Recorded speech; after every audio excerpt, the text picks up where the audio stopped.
Hello दोस्तों, आपका स्वागत है कहानी और कॉमेडी चैनल में। तो दोस्तों, आज जो मैं कहानी लेकर आई हूँ उसका नाम है कंजूसी का परिणाम। तो दोस्तों, कहानी शुरू करने से पहले आप लोग मेरे चैनल को ज़रूर से ज़रूर सब्सक्राइब कर दीजिएगा। तो दोस्तों, एक गरीब ब्राह्मण था, उसको अपनी कन्या का विवाह करना था। तो उसने विचार किया कि कथा करने से कुछ पैसा आ जाएगा तो विवाह हो जाएगा। ऐसा विचार करके उसने भगवान राम के एक मंदिर में बैठकर कथा आरंभ कर दी। उसका भाव यह था कि कोई श्रोता आए चाहे ना आए, पर भगवान तो मेरी कथा सुनेंगे ही। पंडित जी की कथा में थोड़े से श्रोता आने लगे। एक बहुत कंजूस सेठ था। एक दिन वह मंदिर में आया। जब वह मंदिर की परिक्रमा कर रहा था तब उसको मंदिर के भीतर से कुछ आवाज़ आई। ऐसा लगा कि कोई दो व्यक्ति आपस में बात कर रहे हैं। सेठ ने कान लगाकर सुना। भगवान राम हनुमान जी से कह रहे थे कि इस गरीब ब्राह्मण के लिए 100 रुपयों का प्रबंध कर देना, जिससे कन्यादान ठीक से हो जाए। हनुमान जी ने कहा, ठीक है महाराज, इसके 100 रुपये ज़रूर हो जाएंगे। सेठ ने ये सुना तो वो कथा समाप्ति के बाद पंडित जी से मिले और उनसे कहा कि महाराज, कथा में रुपये आ रहे हैं कि नहीं। पंडित जी बोले, श्रोता लोग बहुत कम आते हैं तो रुपये कहाँ से आए। सेठ ने कहा, मेरी एक शर्त है, कथा में जितना रुपया आए वह मेरे को दे देना, मैं आपको 50 रुपये दे दूँगा। पंडित जी ने शर्त स्वीकार कर ली। उसने सोचा कि कथा में इतने रुपये तो आएंगे नहीं और सेठ जी मुझे 50 रुपये दे रहे हैं तो क्यों ना मैं हाँ कर दूँ।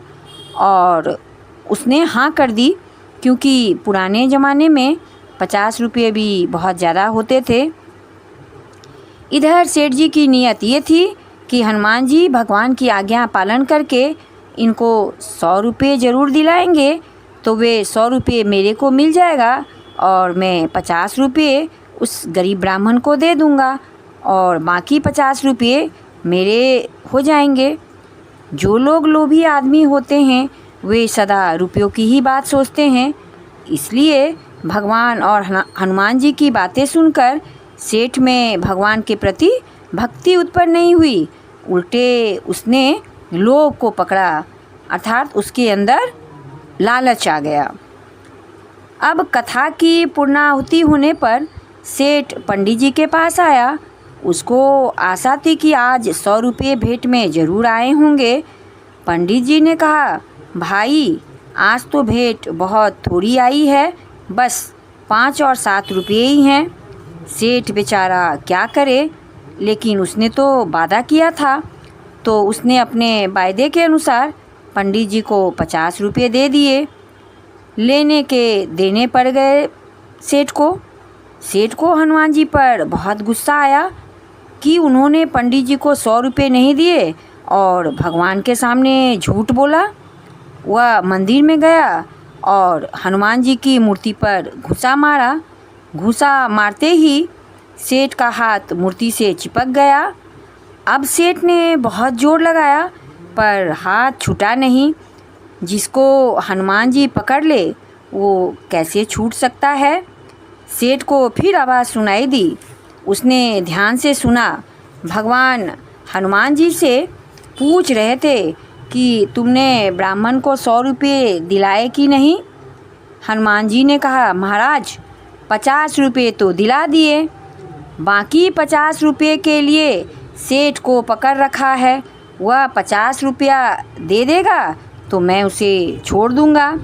सेठ ने सुना तो विचार किया कि मंदिर में लोग आकर मेरे को देखेंगे तो मेरी तो बड़ी बेइज्जती होगी।